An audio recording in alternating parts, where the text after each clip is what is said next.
Hello everyone, this video is about binomial series. In the MF19 you can see this formula: a plus b all to the nth power equals a to the nth plus nc1 and so on. So the nc1 is combination and you can use this ncr button on your calculator. So for example, if we have 3 plus 7 all to the 4th power, of course we have 4c0 actually. You can look at the pattern: 4c0, 4c1, 4c2, 4c3, 4c4, and the 3 is to the power of 4, to the power of 3, 2, 1, 0. The 7 is to the power of 0, 1, 2, 3, 4. So that is the pattern. We have the same n value, which is 4, 4, 4, 4, always 4. And if you look at the number below here, it's got to be from 0 to the n, which is 4. And the sum of the powers should be 4. 4 plus 0 is 4, 3 plus 1 is 4, and so on.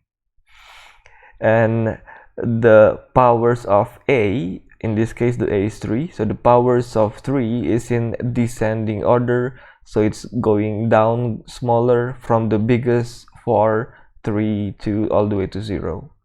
And the powers of b ascending, so it's getting higher from 0, 1, 2 all the way to 4.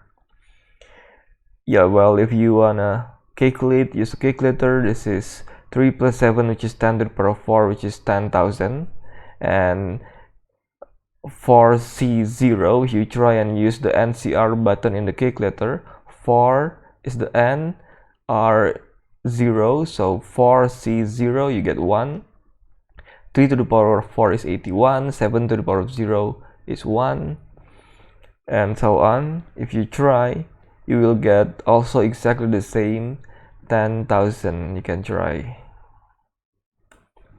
Now, if we have, for example, x squared minus 4x all cubed, this means, using the formula, a to the nth power, the a is x squared, so the a is x squared, so the square is included. X squared is the a, the b is minus 4x, so the minus is included. The a is x squared, the b is minus 4x. The n is 3, so a to the nth, x squared to the power of 3 plus nc1, so 3c1. The a is to the power of 2, the b is to the power of 1, just b. And nc2, the a is to the power of 1, the b is to the power of 2, and this is the last term, the b is to the power of 3.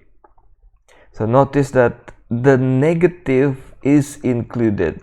Don't forget to include the negative. If you see negative 4x, the negative is included.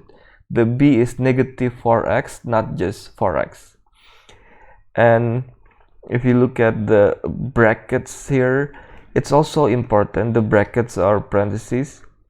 I suggest you to always use the brackets, especially if you're just learning for the first time here. Now, if you want to expand everything, x squared again to the power of 3. So x to the power of 2 and then to the power of 3. This means we multiply the powers. 2 times 3 is 6. 3c1, yeah, you can just use the calculator, you get 3. And 2 to the power of 2 is 4. And since this is a negative 4x here, negative 4x, just use the parentheses. So as you can see, we don't need the parentheses for x to the power of 6 or for the 3 or for the x to the power of 4, because it's pretty clear without the parentheses.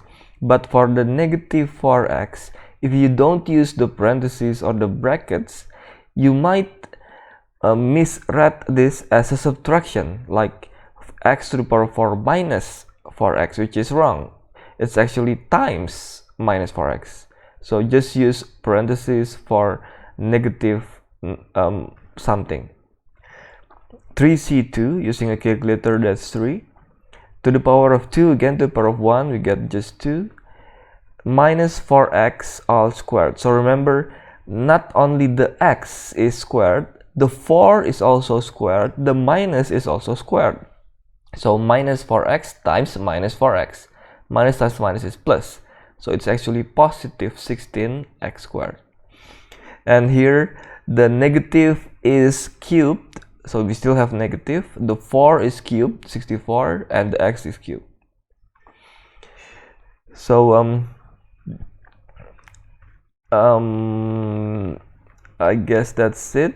So again, power to a power, we multiply. So 2 times 3 is 6. 2 times 2 is 4. And use the brackets to emphasize multiplication, not subtraction. This is important. And the 16 here is from minus 4 all squared. The minus 64 because of minus 4 all cubed. So the coefficient also raised to the power, also squared, also cubed. And yeah, I guess that's it. You can simplify, just use the calculator.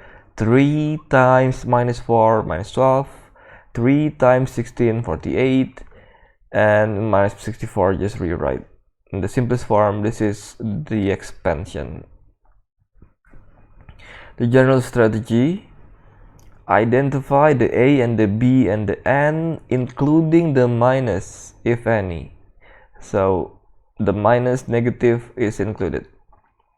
And follow the formula. Don't be creative, just follow the formula, especially if this is the first time you're using binomial expansion.